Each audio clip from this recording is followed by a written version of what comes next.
निकल जाओ मेरे घर से। आइंदा यहाँ दिख मत जाना। अरे वैसे भी करते ही क्या हो इस घर में? पूरे दिन इधर उधर बैठे रहते हो, मेरे ऊपर बोझ अलग बने बैठे हो।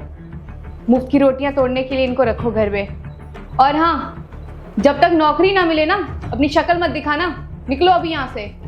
पर सिया, मैं जाऊंगा कहाँ? और तुम्हें अच्छे से पता है कि मेरी जॉब भी नहीं है और मैं इंटरव्यू दे रहा हूँ। आज नहीं तो कल मेरी जॉब लग ही जाएगी। देखो, ऐसे घर से मत निकालो मुझे। मानता हूँ अभी नौकरी नहीं है, पर जैसी नौकरी मिल जाएगी ना, मैं सब कुछ ठीक कर दूंगा। नहीं मिल रही है जॉब तो मैं क्या करूँ? मैंने तुम्हें पालने का ठेका नहीं ले रखा है। एक काम करो, तुम यहाँ से निकल जाओ अभी के अभी। और वैसे भी ये घर मैं चला रही हूँ, ना कि तुम। पर सिया, मेरी बात तो। निकल जाओ बोला ना, एक बार में सुनाई नहीं दे रहा है?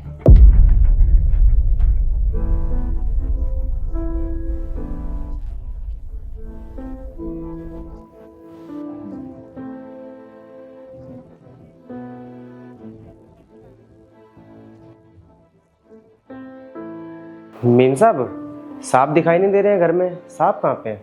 वो क्या है ना, तेरे सांप को धक्के मार के मैंने इस घर से बाहर निकाल दिया है। क्या मीम साहब, आपने घर से बाहर क्यों निकाल दिया साहब को? मीम साहब, मुझे ऐसा लग रहा है आप मुझसे मजाक कर रही हो। मजाक कर रही हो ना आप? नहीं, मैं कोई मजाक नहीं कर रही हूँ। तेरे सांप को सच में मैंने इस घर से बाहर निकाल दिया है। पर मीम साहब ने ऐसा क्या कर दिया जो आपने साहब को घर से बाहर निकाल दिया? तुझे तो पता ही है शिबू, पिछले 1 साल से इस घर के सारे खर्चे मैं ही उठा रही हूँ। घर का रेंट, बिजली का बिल, तेरी सैलरी, राशन पानी, सारी मेरे ऊपर है। यार, ऐसे आदमी का रहना ना रहना बराबर ही है। इसलिए मैंने उसे घर से बाहर निकाल दिया। बेरोजगार बैठा हुआ था, और कब तक मैं ये सारी चीज़ें अकेले देखती रहूँगी? तो मैंने आज उसे बोल ही दिया कि तू यहाँ से चला जा। जब तक नौकरी नहीं मिलती तो इस घर में नहीं आएगा। मीम साहब, आपको भी अच्छी तरह पता है कि साहब की हालत ना पिछले 1 साल से ऐसे ख़राब हुई है। वरना उससे पहले तो साहब बहुत अच्छा पैसा कमाते थे, आपका कितना अच्छा ख्याल रखते थे। आप कभी भी कुछ भी मांगते थे ना उनसे, वो कभी मना नहीं करते थे। फिर मीम साहब, आपने साहब के साथ ऐसा क्यों किया?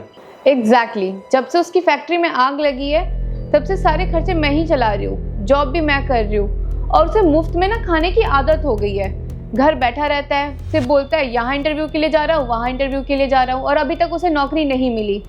और ये करना भी ज़रूरी था शिबू, क्योंकि ना ये मुफ्त में खाने की आदत बहुत बुरी होती है, और उसे इस चीज़ की आदत लग चुकी थी अब। और वैसे भी इस घर के खर्चे मैं चला रही हूँ, इसलिए अब जो मैं कहूँगी वही होगा इस घर में।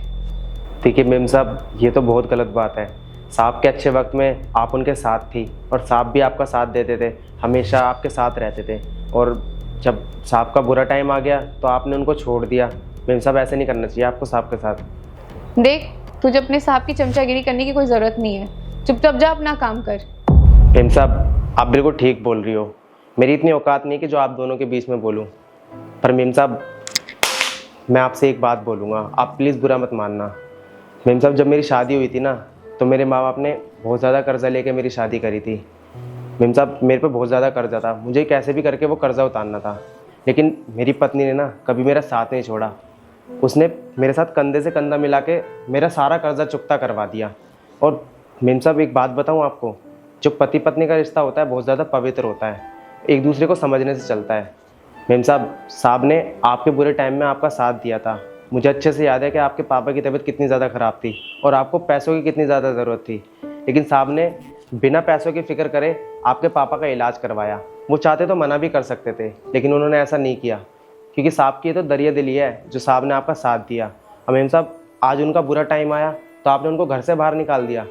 मीम साहब, ये गलत बात है। जब साहब ने आपके बुरे टाइम में आपका साथ दिया था, तो साहब के बुरे टाइम में अगर आप उनका साथ दे दोगी तो इसमें गलत क्या है? मीम साहब, एक दूसरे को समझने से रिश्ता चलता है। मीम साहब, मैं तो बस इतना ही कहूँगा कि जैसे हमारी पत्नी ने हमारे बुरे टाइम में हमारा साथ दिया था, ऐसे ही आप साहब के बुरे टाइम में ना उनका साथ दीजिए। मैं सच बता रहा हूँ, आप दोनों हमेशा बहुत ज़्यादा खुश रहेंगे। मीम साहब, मैं तो बस ये कह रहा हूँ कि आप एक बार साहब को फ़ोन करके उनको वापस बुला लो। हाँ शिबू, तुम सही बोल रहे हो। मैंने अपने पति के साथ बहुत गलत किया, मुझे ऐसा नहीं करना चाहिए था। अरे इतने सालों से तो वही मेरे खर्चे चला रहे थे, और क्या कुछ नहीं किया उन्होंने मेरे लिए। मुझे रानी बना कर रखते थे, और इनफैक्ट मेरी फैमिली के लिए भी उन्होंने इतना कुछ किया। और आज जब उन्हें ज़रूरत थी तो मैंने उन्हें घर से निकाल दिया। मैं 2 वक्त की रोटी तक नहीं दे पाई उन्हें। ये सेल्फ डिपेंडेंट बनने के चक्कर में मेरे को लगा कि मैं सब कुछ अकेले कर सकती हूँ, अब शायद मुझे उनकी भी ज़रूरत नहीं है। इस चक्कर में मैंने उन्हें घर से निकाल दिया। अपना घर मैंने खुद बर्बाद कर लिया। मुझे अच्छे से याद है जब हमारी शादी हुई थी तो हमने कस्में खाई थी, चाहे बुरा वक्त हो चाहे अच्छा वक्त हो, हम कभी एक दूसरे का साथ नहीं छोड़ेंगे। और मैंने क्या किया, आज उनके बुरे वक्त पे उन्हें घर से निकाल दिया। मैं उन्हें कॉल करके बुला लेती हूँ, उनसे माफ़ी मांगूंगी, मुझे पता है वो मुझे माफ़ कर देंगे।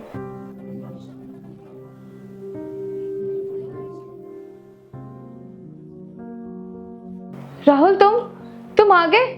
मैं इतनी देर से परेशान हो रही थी, तुम कॉल क्यों नहीं पिक कर रहे थे मेरा?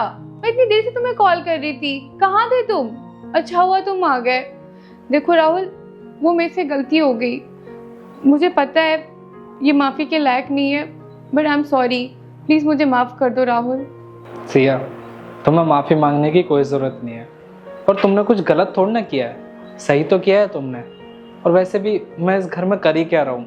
तुम्हारे ऊपर बोझ बना हुआ हूँ, ना ही मैं कमा रहा हूँ, ना ही इस घर के खर्चे उठा पा रहा हूँ। मानता हूँ सिया कि मेरी जॉब नहीं लग रही है, पिछले 1 साल से मैं घर में बैठा हूँ। पर ऐसा नहीं है कि 1 साल से मैंने मेहनत ना की हो या मैं इंटरव्यू के लिए कहीं बाहर ना गया हूँ। मैंने हर एक मुमकिन कोशिश की है, पर मैं क्या करूँ, मेरी नौकरी नहीं लग रही है तो। और देखो सिया, इस घर को तुम चला रही हो, तुम कमा रही हो, तो शायद जो फैसला तुमने लिया है वो ठीक ही होगा। क्योंकि मैं तो यहाँ पे 2 वक्त की रोटियाँ खा रहा हूँ, तुम्हारे दिए हुए कपड़े पहन रहा हूँ। शायद इस वजह से तुम्हें ये लग रहा हो कि मैं तुम्हारे ऊपर बोझ बना हुआ हूँ। पर आज एक बात तो समझ आ गई कि जब तक आदमी कमाता है ना, उसकी तभी तक इज्जत होती है। जिस दिन वो कमाना बंद कर देता है ना, तो उसके घर में कोई इज्जत नहीं होती है। और मैं इस घर में ना सिर्फ अपनी ये फाइल लेने आया हूँ, क्योंकि इस फाइल में मेरे सारे डॉक्यूमेंट्स हैं। और अब इस घर में मैं तभी कदम रखूँगा जब मेरी जॉब लग जाएगी, और तभी मैं तुम्हें अपनी शक्ल भी दिखाऊंगा।